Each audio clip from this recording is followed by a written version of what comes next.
Alii and hello. I'm your host, Erithrina Ngirgalau, and welcome back to another episode of the Oceanic Podcast, a project produced by UC Berkeley's Critical Pacific Island Studies Collective, otherwise known as CPISC. Today, I'm here with one of CPISC's co-founders, Sofia Perez. Hey, so happy to be here. I'm excited to say we're here with our first official interviewee, Alfonsa Koshiba. Miss Alfonsa Koshiba holds the position of Senior Country Officer at ADB's Palau Pacific Country Office, where she leads efforts in engagement, coordination, and collaboration to support ADB's operations within the country.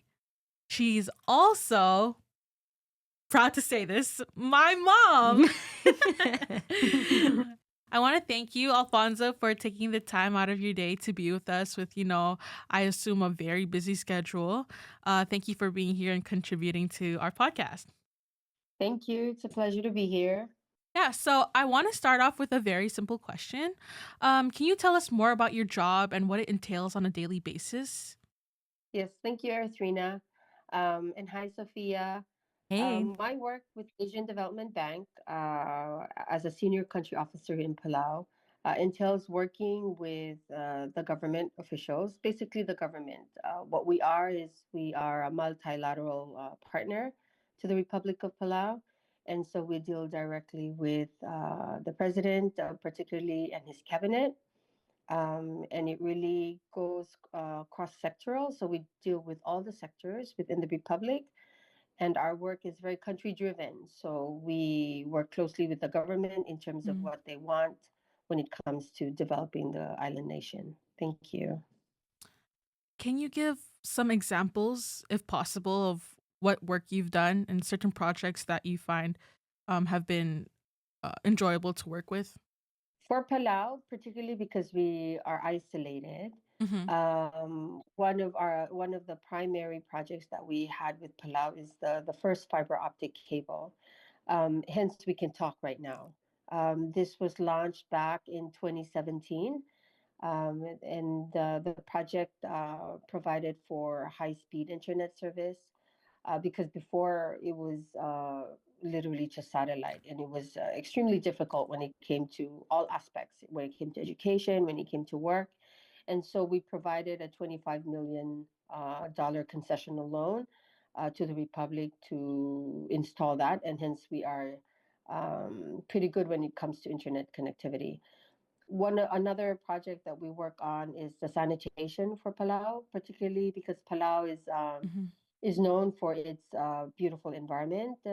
And so because of the tourism industry here, the country decided to invest in a sanitation service that would protect our waters, which is basically our bread and butter here in Palau. So right now, and then at the moment, we are still in the sanitation sector plus the energy sector. But one of the main support that we provide for the country is public financial management, a lot of financial support, tax reform, and it's in those areas that we are focused on. Thank you for that. Yeah. I personally remember 2017. I was, a little baby, but I remember this one particular instance. This was before fiber optics. And so the Wi-Fi was really slow. And I think I was like, I want to say a single digit age. And I was trying to download Minecraft and it and it took so long. Like it took so long. It was so crazy. And then I don't know when exactly I realized Alfonso, my mom, had explained to me that there was fiber optics now. We had 4G. That's what we call it, 4G. And like everything would be way faster. And when I first tried it out, I was like, people have been living with this? This is absolutely insane. But thank you for sharing that. I also wanted to ask, how would you explain the dynamics between traditional and cultural values of Palau versus like outside influence, and just working with different, international powers?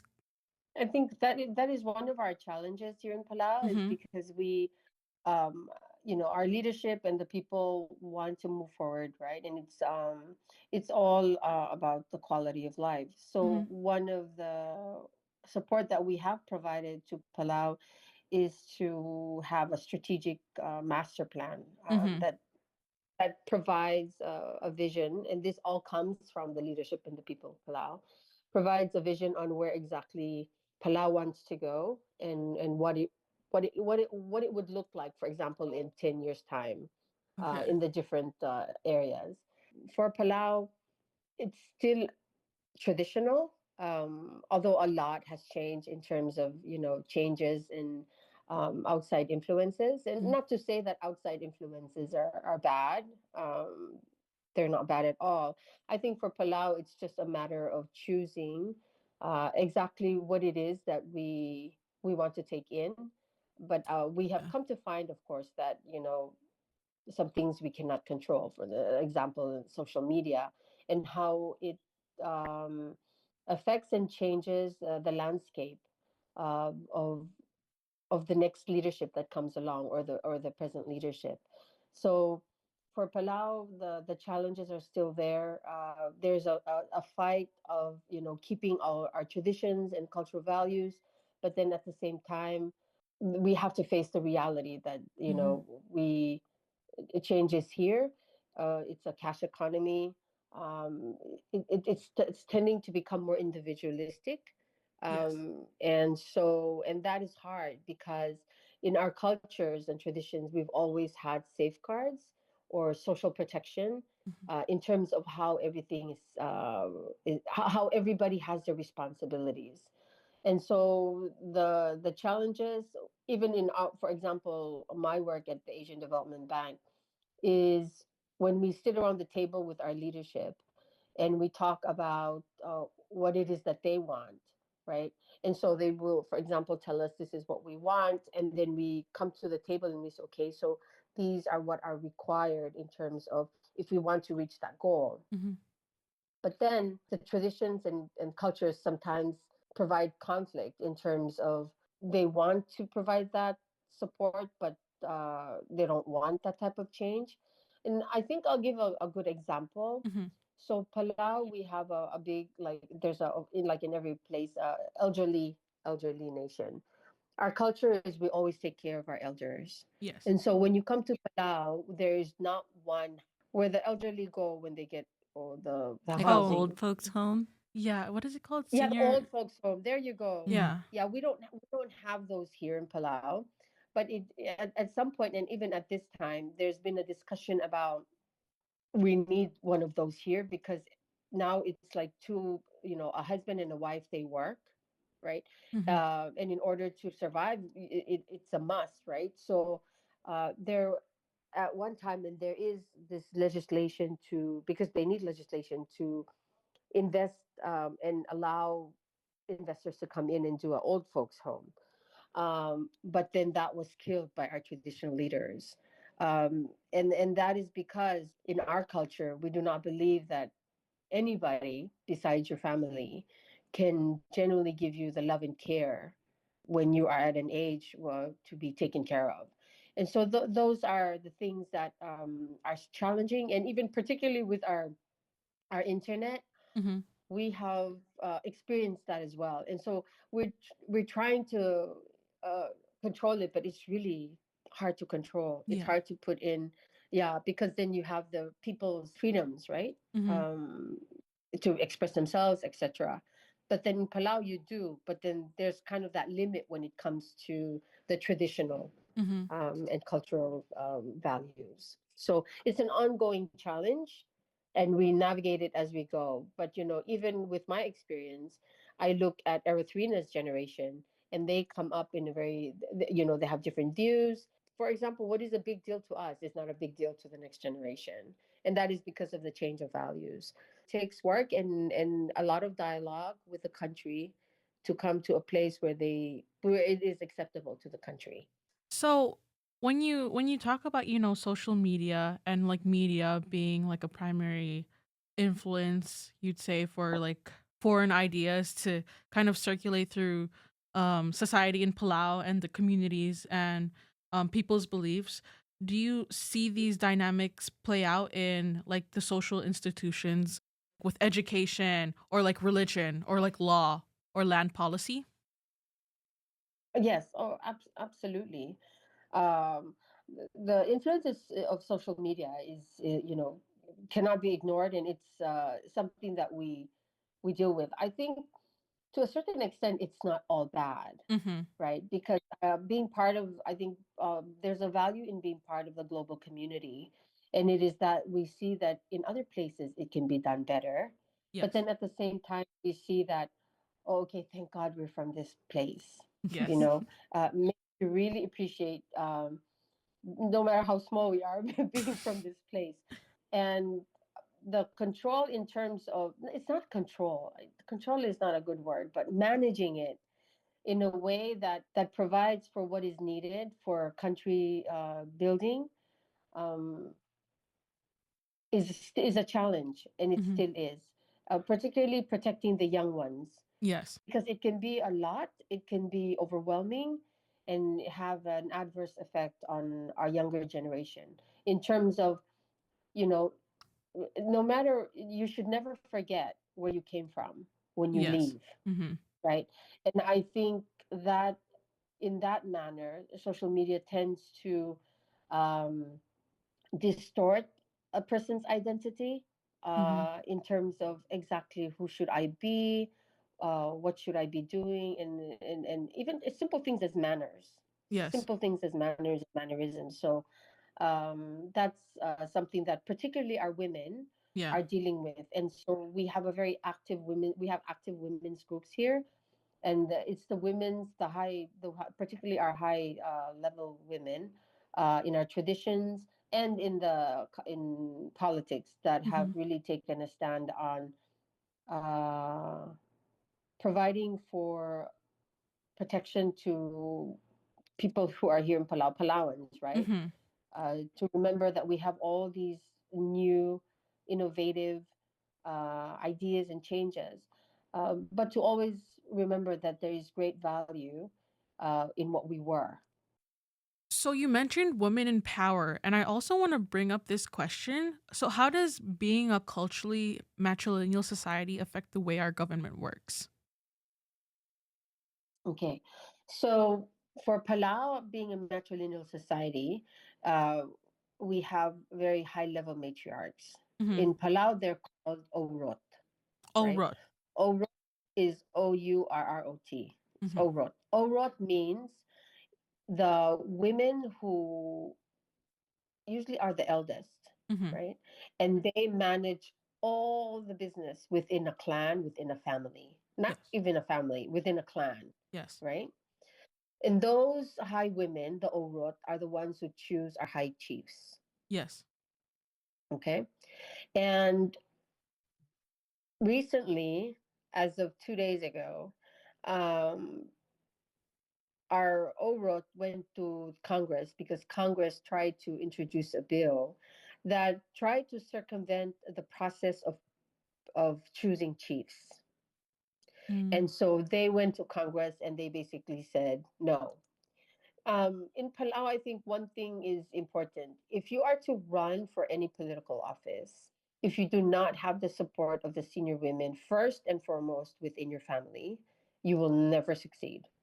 You will never win. Mm-hmm. And so, for and even like for example, our president, our vice president, everybody, when the one of the first thing that they do when they want to run for any political office is they go to all the senior women's orot. They all go to them first to ask for permission, and then to give them what their plans are, right? And if the senior woman said, okay, okay, go ahead, after she talks to all the women, then then it then it progresses. Mm-hmm. If it doesn't, it doesn't. And I think important, if you go back to Palau's history, Mm-hmm. when we are the last remaining territory of the United Nations, one of the pivotal reasons that we were the last ones is we refused nuclear storage within our islands. We Mm-hmm. refused nuclear. testing, storage of any sort. Mm-hmm. And so that's one of the reasons why we were the last. And it is the women who led that fight. It is if you go to our history, you watch the videos and so forth, it is all about the women who led that fight. And so the matrilineal society here is something that is so engraved in it. And Mm-hmm. so, for example, I think a good example of, for example, my work with the Asian Development Bank, it is very essential that we do gender analysis. It's like one of the requirements that we do in all of our projects. Yes. We have, and it's part of the social protection. But one of the challenges that Palau has faced is when my colleagues, who are all from different parts of the world, right? Like they Mm-hmm. come from Europe, they come from the United States, they come from all different parts of the world. And we come to Palau and we work as a team. And when we go into the gender part of trying to understand, right? Then that's when we are faced with challenges with Palau, because Palau is not the indicators, right? So there's a very theoretical way of doing it, very academic way of doing these indicators and trying to measure success, right? Mm-hmm. Those have and still are a challenge for Palau, because the women here, well, personally, growing up here and everything, I don't know about Eritrea, I've never felt that because of me being a woman that I couldn't do something, or was held back because of my of who I am. But it's different, right? And we learn to appreciate it because, so for example, Papua New Guinea is a member of ADB, and so we those are the countries that we look at, right? Where when we go there, it's day and night, Yeah. literally day and night. So that's one of the values of being from here. I mean, I'm sure Eritrea knows No, I agree. about that. Yeah, Yeah. I also agree. I want to say I've never really had to question myself or question what I can do as a woman in Palau, and I feel like it helps younger women harness that strength and bring it out into the world. So, Yeah. on that topic, I also wanted to ask, how does ADB, and you kind of mentioned this, but how does ADB interact with all of these different holders of power and leadership in Palau? So do you guys ever have instances where you talk to the Orot as well? Hmm. Yes. Mm. Oh, Yes, and interesting. so we deal with a lot of the community because, like I said, our work is country based, Yes. and so we deal a lot with the communities. And for us, collaboration and communication is number one. Mm-hmm. Being inclusive is not an option when it comes to the work that we do here. So everybody has to be included. And that's why I say when I deal with the women, the Orot here in Palau, and I talk about gender, they are the ones who provide me feedback in terms of maybe you guys have to measure it a different way, right? Okay. Maybe your indicators of how many people are in the leadership, it does not fit to Palau, right? And so we've learned along the way in dealing with the different leadership that Mm-hmm. we have to come into the country and we have to take the Palau context, right? Yes. It's not a cut and paste. It's never a comparison. Even in the North Pacific, right? Even when you go to Guam, Palau, Marshall Islands, and the Federated States of Micronesia, we are all very different, right? Mm-hmm. And when we try to kind of say that everybody's the same because they're in this one area, I think that's when we face challenges. For our work in ADB, because sometimes there's different views from, let's say, the political leadership versus the traditional. Mm-hmm. What we do at this office is we are very apolitical. It is the only way that our work can be valued because we come from a very technical Yes. and we need to be inclusive, right? And so to be effective, we have to be apolitical.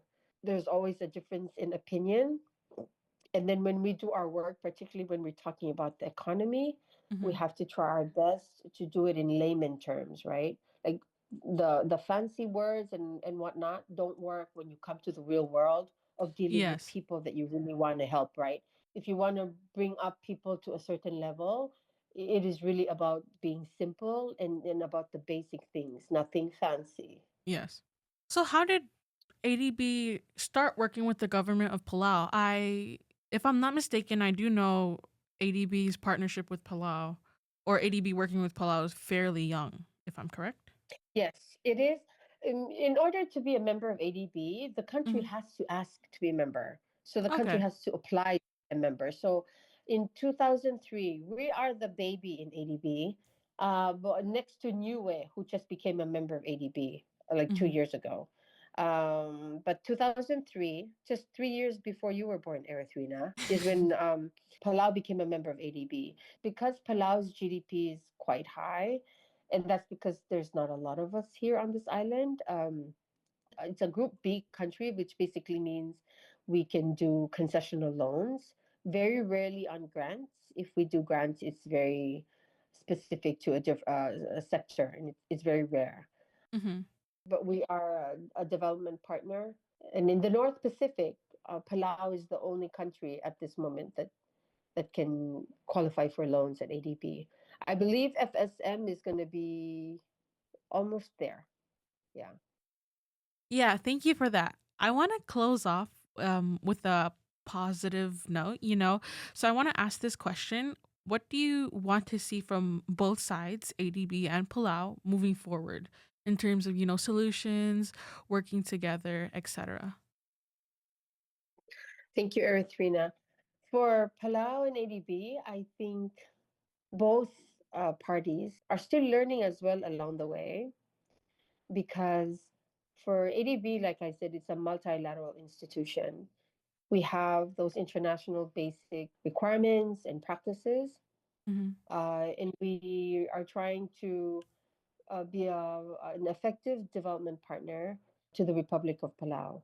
Mm-hmm. Sometimes it can be misunderstood. The important aspect that we are always working on, particularly with the Republic of Palau, particularly with the government, is always to maintain trust.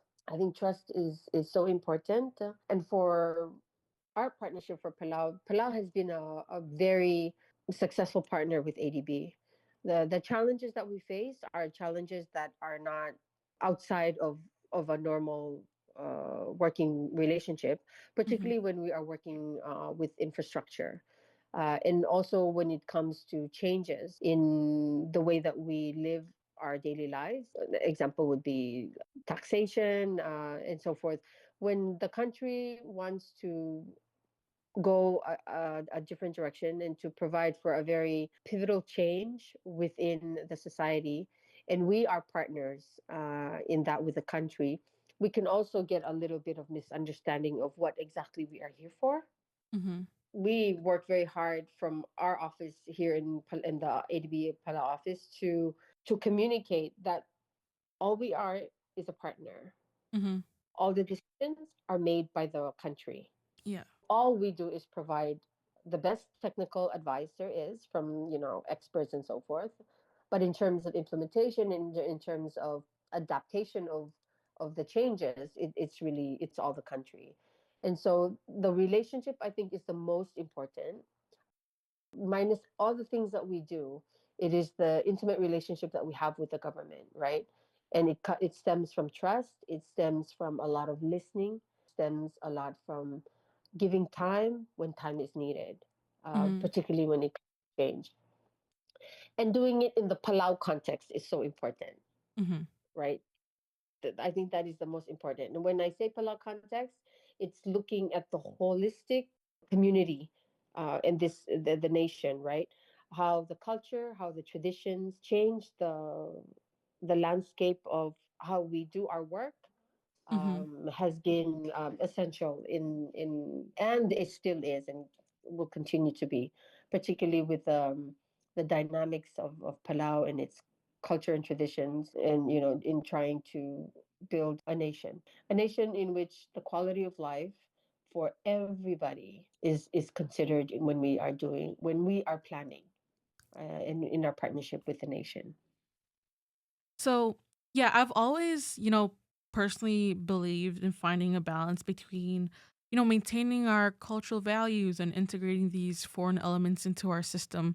Just because with globalization and how these international parties interact with Palau, I find it important to accept certain values as a means of growth and, keeping up with the world. But at the same time, I've always valued the fact that Palau has made it a point to stay traditional and close to its roots.